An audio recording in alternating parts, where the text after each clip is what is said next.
हिंदुस्तान का प्रधानमंत्री तो ओबीसी है, पार्लियामेंट में बोला। अब मजे की बात सुनिए, जिस दिन मैंने जाति जनगणना की बात की, उस दिन के बाद नरेंद्र मोदी ने अपने भाषण में कहा कि इस देश में कोई जात नहीं है, सिर्फ दो हैं, एक गरीब है और एक अमीर है। आपने सुना, भाषण सुना उनका? यह बात सुनी ना कि देश में सिर्फ दो जात हैं?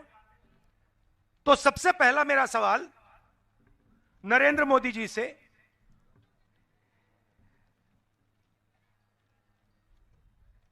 अगर सिर्फ अमीर और गरीब जाते हैं हिंदुस्तान में, तो आप ओबीसी कैसे बन गए?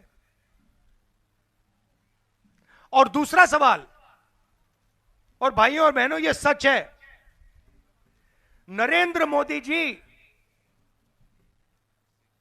ओबीसी पैदा नहीं हुए। ओबीसी नरेंद्र मोदी जी की जात है, मेरे पास यहां पे फोन पे नोट है, मैं अभी ये पढ़ता हूं। नरेंद्र मोदी जी की जो जात है वो मोद घांची जात है गुजरात में, ठीक है? ये जात 2000 में गुजरात सरकार ने ओबीसी घोषित की थी। आपके प्रधानमंत्री ओबीसी जात के नहीं थे। 2000 में बीजेपी की सरकार ने गुजरात के घांची जात को ओबीसी घोषित किया है। आपके जनरल कास्ट के आदमी हैं।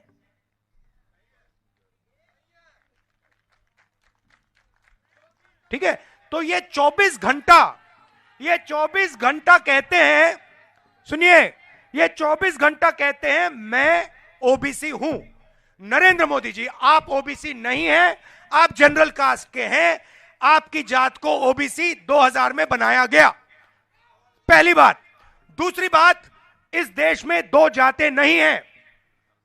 इस देश में अलग अलग हजारों जात हैं, और हम जानना चाहते हैं कौन सी जात के कितने लोग हैं। इसीलिए जाति जनगणना करनी है। इसी सामाजिक न्याय का पहला कदम है। स्वागत, नमस्कार, कैसे हैं आप लोग? हमने यात्रा शुरू में शांत हो जाए, कुमारी से कश्मीर तक हम चले, 4000 किलोमीटर चले, और उस यात्रा का लक्ष्य जो बीजेपी आरएसएस देश में नफरत फैला रही है, हिंसा का माहौल बना रही है, उसके खिलाफ खड़े होने का। और भारत जोड़ो यात्रा से बहुत खूबसूरत नारा निकला, नफरत के बाजार में मोहब्बत की दुकान होगी। और ये एक लाइन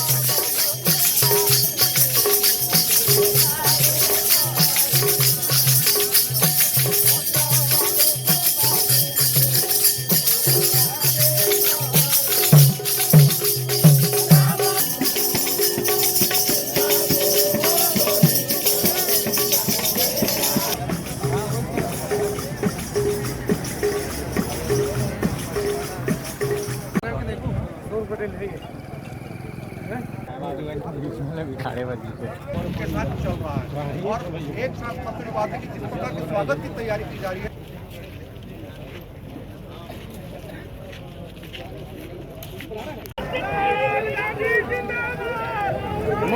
सामने मत आओ भैया।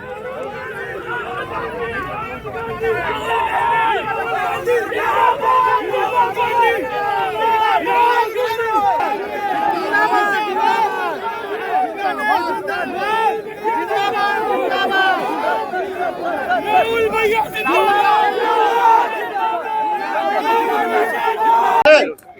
राहुल गांधी आए थे, कैसा लगेगा लोकसभा चुनाव में असर पड़ेगा आपका आदिवासियों पे? मैं राहुल गांधी के पहले यात्रा 4,000 किलोमीटर कन्याकुमारी कश्मीर तक घूमा। अभी मणिपुर मैं तुम्हारा नागालैंड मेघालय ये मैं भी 4 दिन उधर घूमा हूँ। ये जो पद यात्रा है, ये जो न्याय यात्रा है जनता के लिए, कमजोर वर्ग के लिए, यहाँ पर देश में कुछ लोगों को रोजगार चल रहा है, कुछ लोग चीर उठा के घूम रहे हैं, कुछ लोग दबे कुचले, नौजवान को रोजगार नहीं रहा, महंगाई बढ़ रहा है।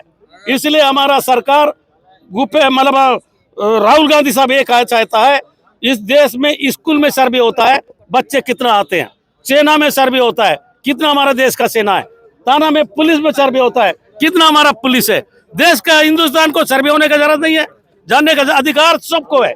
इसलिए इस क्षेत्र को हम लोग सब लोग मिलकर मांग करेंगे, आज नहीं तो कल देश का जनगणना होना चाहिए। ये हिंदुस्तान एक अमीर लोगों का हिंदुस्तान है, एक गरीब लोग में भूखे मर रहे हिंदुस्तान हो गया। शायद सरकार तो लगातार धोखाबाजी करे किसानों से, जनता से और महिलाओं से। ये सरकार लगातार धोखा करने के बाद भी इनका मशीन है, मशीन को कन्याकुमारी से लेकर कश्मीर तक मीडिया से लेके गरीब आदमी बोलता है। जहाँ ये मशीन बना है अमेरिका में, हमारा जापान में, वहाँ मशीन बंद हो गया, यहाँ भी मशीन बंद होना चाहिए। ये मशीन तो हम जेब में मोबाइल लेके घूमता है, बैंक में पैसा है, हम जेब से मोबाइल से पैसा निकाल रहे हैं। मशीन तो मशीन है ना, भगवान थोड़ी बनाया। तो इसलिए लोकसभा चुनाव हो, आम चुनाव हो, बैलेट पेपर में दूध का दूध पानी होगा। फिर या चुनाव आयोग को चलता नहीं, या कोई दूसरा संस्था को चलता नहीं, सिर्फ बीजेपी। आदिवासी को मुख्यमंत्री बनाया गया है, तो क्या लगता है कि आदिवासियों का कुछ उद्धार कर पाएंगे मुख्यमंत्री? आदिवासी मुख्यमंत्री अभी तो जल्दीबाजी होगा, कल के दिन बोलेंगे अब क्या चल रहा है यहाँ छत्तीसगढ़ में। अभी तो वो चिट्ठी दिल्ली से आएगा, उसको आगे बढ़े बोलता है। दादी क्या लगता है लोकसभा में राहुल जी का ये यात्रा कितना प्रभाव पड़ेगा? लोकसभा में पड़ेगा, देश में देख लेना, ये भगवान का नाम से बाई बाई लड़ा के देश को लूटने का काम कर रहा है, लेकिन गरीब आदमी दूर से देख रहा है। जो दूर से देख रहा है, इस देश में जो गरीब का मदद करेगा वही राज करेगा। आप लोग कांग्रेस पार्टी राहुल गांधी जरूर प्रधानमंत्री बनेगा। आप लोकसभा चुनाव लड़ेंगे? अगर पार्टी टिकट देगा लड़ेंगे, क्या क्यों नहीं लड़ेंगे। अच्छा भैया थोड़ा हाँ बताएंगे, न्याय यात्रा में आए थे, कैसा रिस्पॉन्स? बहुत अच्छा रिस्पांस है हमारे छत्तीसगढ़ के लोगों में। और आने वाले समय में जिस तरह से राहुल जी ने कहा कि देश में लोगों के साथ जो अन्याय हो रहा है उस अन्याय को दूर करने के लिए न्याय यात्रा की शुभारंभ की गई। आज देश का संविधान खतरे में है, क्योंकि नरेंद्र मोदी जी जिस तरह से काम कर रहे हैं, डराने का, लोगों को आतंकित करने का, और आज बेरोजगारी चरम पर है, महंगाई चरम पर है, लोगों को उनके अधिकार नहीं मिल रहे हैं, इसलिए ये न्याय यात्रा प्रारंभ हुआ है। उसका हमारे छत्तीसगढ़ में आज स्वागत किया गया है। और 11 तारीख से फिर ये यात्रा हमारे प्रदेश के शक्ति है, कोरबा है, सूरजपुर, बलरामपुर, अंबिकापुर होते हुए दूसरे राज्य में जाएगी। और यहाँ के लोगों में इस यात्रा के प्रति भारी उत्साह है। भाजपा की सरकार देखने को मिलेगा इसका असर, लोकसभा पे क्या इसका असर पड़ेगा? निश्चित रूप से आपने देखा होगा 2003 में भी जब चुनाव हुए थे विधानसभा के, तीनों राज्यों में हमारी सरकार नहीं बनी थी कांग्रेस की। और 2004 में जब चुनाव हुआ तो देश में हमारी कांग्रेस की सरकार बनी थी। इस समय भी लोग नरेंद्र मोदी के अन्याय अत्याचार से केंद्र सरकार के त्रस्त हैं।